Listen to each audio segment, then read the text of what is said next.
الرحمن الرحیم گو اللہ پاک کے نامہ فرید بلوچاں شہرستان سراوان امید کنا کہ اللہ پاک تمام واجان صحت سلامت بکن دومین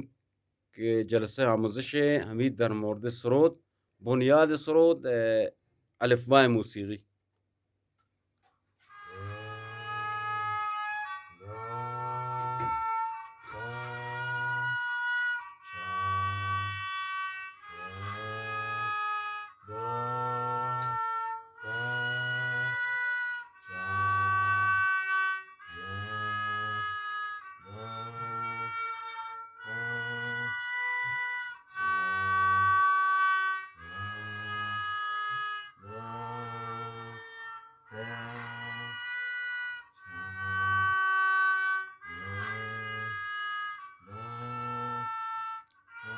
لان کرکان همود نفسی دریه همود نفس دره سر جاشش منا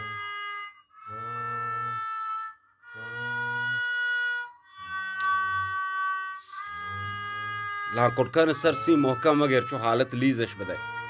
ها چو حالت لیزش به سواک کش بگر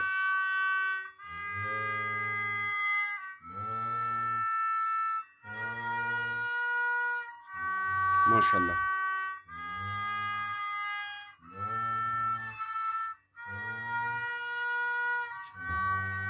ماشاءالله